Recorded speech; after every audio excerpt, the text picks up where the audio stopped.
दोस्तों, स्वागत है आपका हमारे YouTube चैनल एजुकेशन IQ में। कल मैंने जो आपसे मुलाकात की थी उसमें मैंने बताया था कि किस तरीके से हम लोग प्रैक्टिस सेट के द्वारा अपने फर्स्ट पेपर के सिलेबस को और सेकंड पेपर के सिलेबस को भी कवर कर सकते हैं कम टाइम में, जो भी हमारे पास टाइम है 12 अक्टूबर तक का। तो नेट का सिलेबस ऐसा है बच्चों की बहुत मेहनत की जरूरत होती है। मतलब मिनिमम 6 महीने माना जाता है कि अगर आप 6 महीने लग के दोगे तो आपका JRF हो सकता है फर्स्ट अटेम्प्ट में या जो भी अटेम्प्ट है आपका।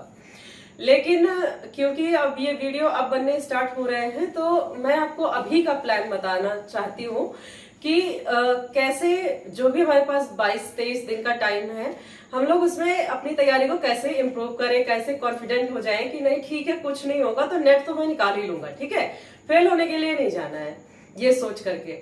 तो इस वजह से क्योंकि सिलेबस बहुत ब्रॉड है और हमारी तैयारी उतनी हुई नहीं है तो हम फेल ना हो जाए, ये सब डरने की बिल्कुल जरूरत नहीं है। क्योंकि प्रैक्टिस अगर आप करते हो और सही प्रैक्टिस सेट से करते हो तो आपके लिए 22-25 दिन का टाइम बहुत होता है कम से कम सिलेबस 70% कवर करने का, ठीक है। तो 70% सिलेबस आपके ऐसे ऐसे प्रैक्टिस सेट है मार्केट में जिनसे कवर हो सकते हैं। तो आज मेरा यही है, पिछले 2 वीडियो में मैंने आपको सिलेबस वगैरह समझा दिया है, यूनिट बता दिया है, कौन से पॉइंट करंट के आते हैं, कहाँ से कैसे क्या चीज पढ़नी है वो भी बताया था। फिर मैंने आपसे कहा था कि मैं कुछ बुक्स और प्रैक्टिस सेट्स आपको सजेस्ट करूंगी और जो मेरे पास गलत बुक्स और प्रैक्टिस सेट्स हैं वो भी मैं आपको दिखाऊंगी, ठीक है। तो अभी के लिए जो मैंने प्रैक्टिस सेट यूज किए हैं तो उससे मैं आपको परिचित कराना चाहती हूँ। आप देख रहे होंगे कि मेरी स्टडी टेबल के पास ही आज मैं बैठी हुई हूँ। तो यहाँ पे मेरे पास इस वक्त आप देखो तो ये है पब्लिकेशन, ठीक है, ये है, ठीक है, ये AGP बुक्स की आती है प्रैक्टिस सेट। आप देखेंगे ये फर्स्ट पेपर का है, इतना मोटा सा है, ठीक है। तमाम प्रैक्टिस सेट दिए हुए हैं और वही दिए हैं जो एग्जाम में आ चुके हैं। और एग्जाम में आने के साथ साथ अब इसके अंदर का मैं आपको क्वेश्चन दिखाती हूँ कि कितना ही ज्यादा अच्छे तरीके से एक एक चीज क्वेश्चन के बारे में दी गई होती है और बिल्कुल सही दी होती है। इसमें पूरी बुक में आपको कहीं 1-2 या मिल सकता है मुश्किल से गलत, मिस प्रिंट हो सकता है, लेकिन कुछ भी ये लोग गलत नहीं छापते हैं, ठीक है। तो बहुत ही ऑथेंटिक बुक है ये। इसी की ही आपकी शिक्षा शास्त्र की भी आती है। ये इसकी पुरानी वाली थी, मतलब पिछले साल तक जो मैंने सॉल्व किया था, और इस बार के लिए मैंने ये नया इसका लिया है वर्जन, ठीक है। तो ये भी देखिएगा आप, UGC नेट का ही है, इसका AGP बुक्स का ही है।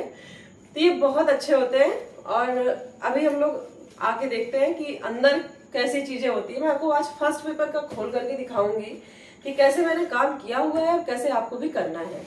तो देखिए ये है प्रैक्टिस सेट, ठीक है, इसको आपको ले लेना है एग्जाम से पहले, अभी ही ले लीजिएगा जितनी जल्दी हो सके, ठीक है। अभी इसका तो मैं आज आपको खोल के दिखाऊंगी क्योंकि कल मैंने मुंह से ही बताया था आपको कि कैसे क्या क्वेश्चन पेपर्स आते हैं, मैंने परसों वाली वीडियो में जो बोला था। तो बहुत ज्यादा क्लियर चीजें नहीं हो पाई थी। आज इसके सहारे में आपको सिलेबस और कौन से पोर्शन से कैसे क्वेश्चंस बनते हैं वो आपको मैं पैटर्न दिखाना चाहती हूँ कि अगर आप एक में तैयारी कर लोगे तो आप समझो कि अगले पेपर में आपको 2-4 क्वेश्चन उसी पैटर्न पे मिलने ही मिलने हैं। तो आप ये देखेंगे कि सबसे पहले इसका सिलेबस यहाँ पे आपको मिल जाएगा, ठीक है। सिलेबस की कोई झंझट नहीं होती है, हिंदी इंग्लिश दोनों में ही दिया हुआ है। तो ये आपके लिए सबसे अच्छा है कि यहाँ पे थोड़ी एक्सरसाइज भी एडिशनल दी हुई है, if you want you can do it. और उसके बाद हमारा आ जाता है, ये देखिए यहाँ पे जून 2019 का पेपर दिया हुआ है, ठीक है। जून 2019 का पेपर जब दिया है बच्चों तो सबसे पहले शिक्षण अभिवृत्ति आप देख रहे होंगे कि लिख के आ रहा है। तो इसका क्वेश्चन देखिए, क्वेश्चन के साथ ही आप पाएंगे कि तुरंत के तुरंत आपकी ये क्वेश्चंस है, ठीक है। ये क्वेश्चन है कौन सी निर्माणात्मक मूल्यांकन की विशेषता है, यानी कि फॉर्मेटिव इवेल्युएशन से पूछा हुआ है। तो यहाँ पे है, अब यहाँ व्याख्या है। अब आप ये कहोगे कि मैम ये तो तुरंत आंसर दिया है, तो इसे हम लोग कैसे समझ पाएंगे, कैसे हम लोग बच पाएंगे। तो ये आपकी धीरे धीरे आदत होगी। जब आप 2 पेपर ईमानदारी से लगाओगे ना, जैसे आप जब ये पेज खोलो तभी आप क्वेश्चन देख लो और आंसर की तरफ मत जाओ, इस पे हाथ रखो, इसे पढ़ो और इसे सॉल्व करो, ठीक है। फिर बाद में अगर देखो सही लगाया तो ठीक है, गलत लगाया तो गोला कर दो।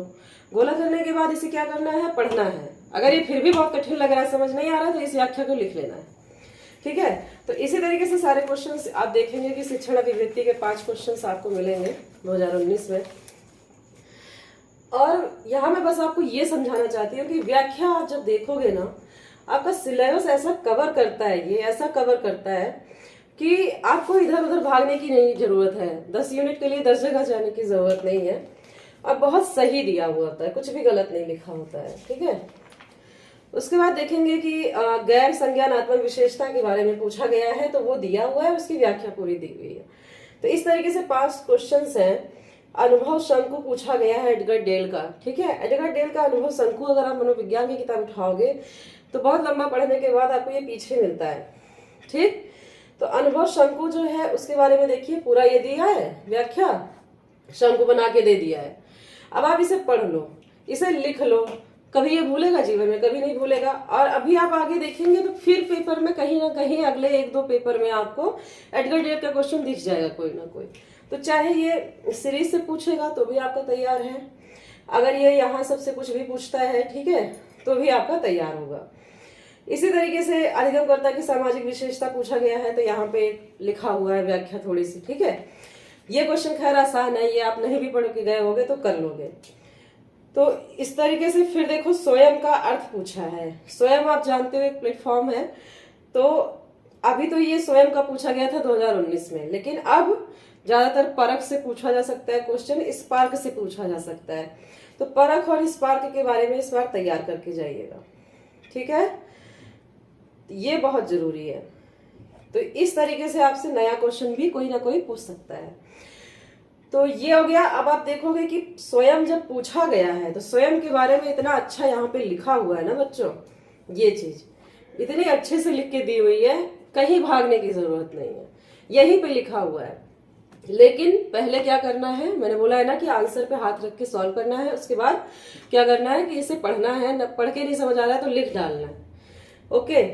फिर आप देखेंगे कि शोध अभिवृत्ति शुरू हो गई, यानी कि रिसर्च का क्वेश्चन आ गया, ठीक।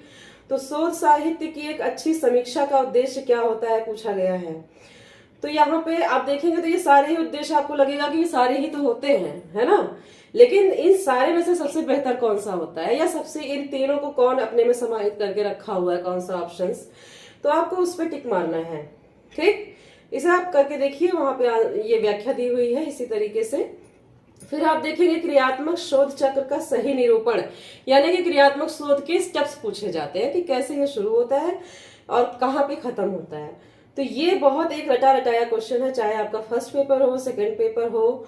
ये आपको अगर आपने कहीं से भी यहाँ की व्याख्या से पढ़ा तो पढ़ा, रिसर्च की बुक से पढ़ा तो पढ़ा, अगर आप रिसर्च की बुक कोई नहीं पढ़े तो भी यहाँ से आपका क्रियात्मक शोध तैयार हो जाएगा, ठीक है। इस तरीके से इसके 5 क्वेश्चन है, 5 का देखिएगा। प्रयोगात्मक शोध के बारे में पूछा गया था, तो प्रयोगात्मक शोध के बारे में पूरा लिखा हुआ है, और जो बाकी के ऑप्शंस होते हैं ना उनकी भी व्याख्या छोटी छोटी दे देता है, तो उसमें वो भी आपको बहुत हेल्प करता है। फिर बाकी ये कॉम्प्रिहेंसिव आ गया है बोध का क्वेश्चन, तो इसे हम लोग छोड़ेंगे। 5 क्वेश्चन है, इन्हें आप पढ़िए, कंसंट्रेट होके और सॉल्व करिए। फिर आता है संप्रेषण के क्वेश्चन, ठीक है।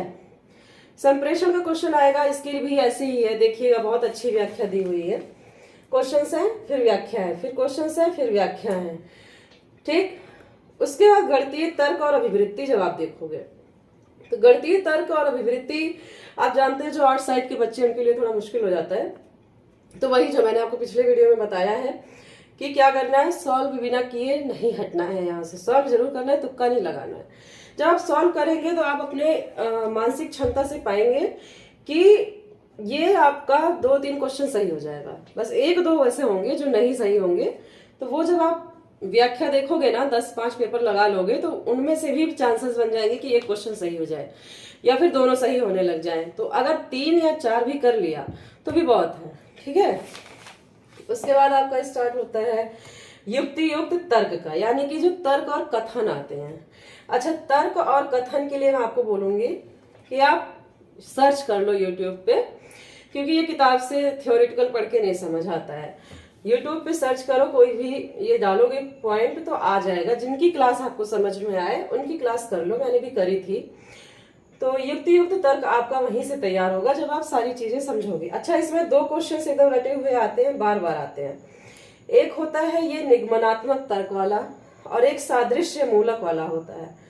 सादृश्य मूलक करके लिखा होता है। ये क्वेश्चन एकदम रटा है, ये दोनों में से एक नहीं आना है या दोनों आ जाना है। तो ये दो ऑप्शंस आप याद रख के रखो कि एक निर्गुणात्मक पे हमको टिक करना है, एक सादृश्य मूलक पे करना है। मैक्सिमम चांसेस होते हैं कि ये दोनों ऑप्शन से एक क्वेश्चन आपको मिलेगा या दोनों मिल सकते हैं, तो वो करना। फिर हमारा डाटा इंटरप्रिटेशन आ जाता है। बाकी इस पे आपको थोड़ा सा यूट्यूब क्लासेस कर लेनी है 4-5, और सभी टाइप्स के देख लेने हैं तर्क कथन कैसे होते हैं, ठीक है।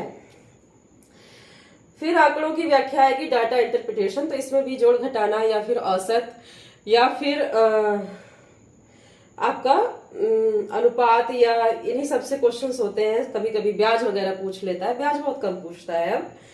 तो मैक्सिमम जोड़ घटाना गुणा भाग औसत का खेल है, ठीक है। तो वो करना तो आपको आ जाएगा जब आप करोगे, और स्टार्टिंग में तो 2-3 तो जोड़ घटाने से ही होंगे, गुणे भाग से ही। तो एवरेज निकालने के लिए आ जाएगा, वही सब आता है, ज्यादा नहीं आता। एवरेज ज्यादा पूछा जाता है, तो एवरेज निकालना आप जब ये सॉल्व करेंगे ना, उसकी व्याख्या देखेंगे तो आपको एवरेज समझ में आ जाएगा कि कैसे मुझे फटे से निकाल लेना है। फिर आपका आता है आईसीटी का पेपर। ये आईसीटी एक ऐसा पेपर है, कायदे के क्वेश्चंस पूछे जाते हैं इसमें।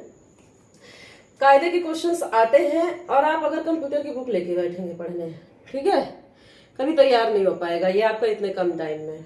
तो इतने कम टाइम में तैयार नहीं होगा, इसीलिए यहाँ से पढ़ो क्वेश्चन, यहाँ सॉल्व करो। यहाँ रैम के बारे में पूछा गया था, अब रैम पूरा लिख लो, ठीक है, पेपर पे लिख डालो अगर नहीं आती है तो। मैं उन्हीं के लिए ये वीडियो बना रही हूँ जिनकी तैयारी कमजोर है, जिनकी तेज है या हो गई है, उनके लिए कोई प्रॉब्लम नहीं है, ठीक है। रैम के बारे में लिखो, 1-2 पेज छोड़ दो। फिर अगले आप क्वेश्चन देखोगे तो आपको ईमेल का एक क्वेश्चन मिलेगा।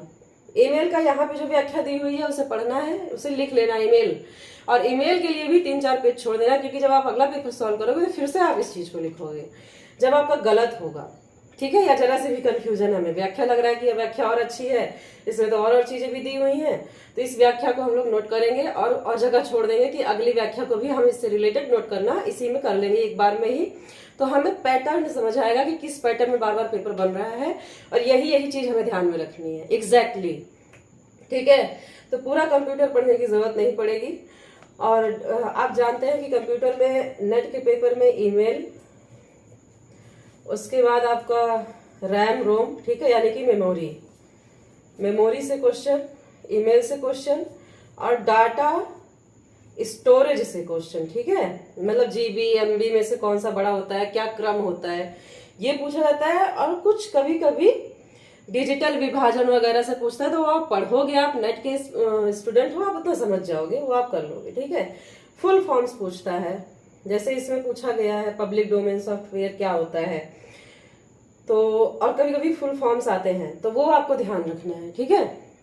अगला आपका पार्ट है लोक विकास और पर्यावरण का। यहाँ पे देखो पूछा गया है कि सहस्राब्दी विकास लक्ष्यों के कार्यान्वयन की समय सीमा क्या है, यानी कि 2000 से 2015 के लिए था, ठीक है। तो ये अब यहाँ पे समय सीमा के साथ साथ आपको उसके सारे 8 के 8 लक्ष्य जो हैं दिए हुए हैं, तो ये आपका यहीं से तैयार हो जाएगा। एक बार पढ़ना, एक बार लिख लेना, नोट्स बन जाएंगे, ठीक है। उसके बाद कंपोस्ट निर्माण की अवधि 3 से 6 माह की होती है। कौन से तरीके के कंपोस्ट होते हैं वो, तो यहाँ जब पढ़ोगे ना इस व्याख्या को, इसमें हर तरीके का कंपोस्ट दिया हुआ है कि कौन सा कितने टाइम के लिए होता है, किस टाइप का कंपोस्ट होता है, ठीक है। तो ये आपका भी नोट्स यहाँ से तैयार हो जाएगा। ओलिगोट्रॉफिक झीलों की विशेषता पूछा गया है, ठीक है। तो यहाँ पर देखो ओलिगोट्रॉफिक, इसकी यूट्रॉफिक, हाइपर यूट्रॉफिक, सारे तरीके की, मेसो यूट्रॉफिक, यूट्रॉफिक का सब कुछ मतलब इस व्याख्या में दे दिया है यहाँ पे। अब आपको झील की किसी भी इस टाइप के क्वेश्चन के लिए कहीं और भागने की जरूरत नहीं है, इसी व्याख्या से आपका पूरा का पूरा झील से रिलेटेड क्वेश्चन आ जाएगा। और बार बार यही आता है, बार बार इसी पैटर्न का क्वेश्चन आता है, बस कभी कभी यूट्रॉफिक पूछता है, कभी वैसा पूछता है, कभी कम ज्यादा ऐसे स्तर करके पूछ लेता है। फिर आपका है उच्च शिक्षा प्रणाली, यानी हायर एजुकेशन का क्वेश्चन आप देखेंगे अगर, तो इसमें आपका ज्यादातर शैक्षणिक चैनल जो होते हैं, जैसे अभी स्वयं की बात हुई थी, फिर आपका मूक हो गया, ज्ञान दर्शन हो गया, ठीक है, ज्ञानवाणी हो गई, ज्ञान धारा, ठीक। तो ये सारी चीजें दी हुई हैं। ज्ञान दर्शन से ज्ञानवाणी से इसमें क्वेश्चन बना है, ज्ञान दर्शन से भी क्वेश्चन बनते हैं। और यहाँ पे आप देखेंगे तो जितने भी हायर एजुकेशन में जो काम हुए हैं, मतलब जैसे जैसे हमारे बनते गए हैं, एजुकेशन सिस्टम बनते आए हैं, जैसे जैसे जो जो आयोग आए उन्होंने क्या क्या किया, तो उनकी रिपोर्ट्स पे भी क्वेश्चन बनता है। ठीक है, ये सब हमें बहुत डीप पढ़ने की जरूरत है अगर हम नेट के स्टूडेंट हैं। लेकिन अभी के लिए जैसे जैसे आप पढ़ते जाओगे तो हर पेपर में किसी ना किसी रिपोर्ट के बारे में पूछा गया होगा आपसे, तो आपकी एक एक करके सारी रिपोर्ट्स तैयार हो जाएंगी। तो उसके लिए भी बहुत ज्यादा परेशान अभी होने की जरूरत नहीं है। इस बार जैसा भी रिजल्ट आएगा उसके बाद अपने आप को मजबूत करना। ठीक है, तो इस तरीके से फिर आपका देखिएगा कि संविधान क्या व्यवस्था करता है अल्पसंख्यकों की शिक्षा के लिए, या फिर और भी किसी तरीके की शिक्षा का प्रबंध कैसा कौन से अनुच्छेद में है। ठीक है, तो वो सारा संविधान वाले क्वेश्चन, जो शिक्षा का जो पार्ट है, संवैधानिक शिक्षा का जो है वो आपको पूरा पढ़ना है। यहाँ की जो व्याख्या दी है वो तो ठीक है, लेकिन आगे देख लीजिएगा कि पूरे हमारे कवर हो रहे हैं कि नहीं। लेकिन अगर और संविधानिक आपको मिल जाए, संविधान का जो कोई भी बुक आप खोलोगे परीक्षावाड़ी वगैरह का, तो पूरा शैक्षिक व्यवस्था आपको पढ़ने को मिल जाएगी वहां पर। और कुछ हिस्ट्री से ही क्वेश्चन बनते हैं ज्यादातर, और अब तो यूनिवर्सिटी वगैरह इस बार जरूर पूछेगा, तो उसके लिए तैयार रहिएगा कि कौन से टॉप पे है क्या है। तो ये था पहला पेपर। अब इस वीडियो में मैं और ज्यादा नहीं समझा सकती आपको, तो इसी तरीके से देखिएगा बार बार 5-5 क्वेश्चन बने। और आप देखिए, मेरा भी मैथ का साइड थोड़ा कमजोर था, लेकिन मैंने कभी से छोड़ा नहीं है। और जब मैंने अपना नेट का पेपर क्लियर किया था बच्चों, मेरा डाटा इंटरप्रिटेशन की मेहनत ऐसा रंग लाई थी कि मेरे 5 के 5 क्वेश्चन सही हो गए थे। ठीक है, तो आप कब क्या कर ले जाओ वो कहा नहीं जा सकता है। तो बिल्कुल अपना कॉन्फिडेंस लूज मत करिए, अपने कॉन्फिडेंस को बनाए रखिए, और आगे चल के आपको काम आएगा। और विश्वास और ईमानदारी से तैयारी करना ही आपके काम आने वाला है। तो आज की वीडियो थोड़ी लंबी हो गई है, लेकिन बहुत ही काम की होगी आपके। ठीक है, तो प्रैक्टिस सेट के लिए जरूरी है, क्योंकि मैं आपको एग्जांपल दे दूं, ये प्रभात का मैंने प्रैक्टिस सेट इस बार लिया था, क्योंकि ये वाली मेरी ऑनलाइन नहीं आ पाती थी, तो आई नहीं थी, तो मैंने तब तक के लिए ये ले लिया था हड़बड़ी में। और बेटा इतना गलत दिया हुआ है ना, इसमें इतना गलत दिया हुआ, मैं बहुत कंफ्यूजन है मार्केट में। ठीक है, तो ऐसे ही आप अगर प्रतियोगिता दर्पण की लेंगे तो वहां भी गलत आपको मिलेगा ही, क्योंकि वो नेट का पेपर है, सबके बस का नहीं है ठीक से छापना। तो इधर उधर कहीं मत जाइएगा। ठीक है, ध्यान देना है आपको सिर्फ इस पे। आप ऑनलाइन ऑर्डर कर सकते हो, ज्यादा दिन लगेगा तो। अगर आपके यहाँ कोई ऐसी मार्केट है, इलाहाबाद में हो या लखनऊ में हो, तो जो पुरानी मार्केट है बुक्स की, वहां पे मिल जाएगा। ठीक है, जो फेमस मार्केट्स होती हैं, तो आप देख लीजिएगा। और अगर कोई भी क्वेरी हो तो उसे कमेंट करके हमें जरूर बताइए। और कल हम लोग इसी तरीके से फर्स्ट पेपर की बात करेंगे, मतलब हमारे एजुकेशन वाले पेपर की बात करेंगे। तो तब तक के लिए बने रहिए हमारे साथ, वीडियो को आगे बढ़ाइए, लाइक शेयर और सब्सक्राइब करना मत भूलिएगा। Thank you so much.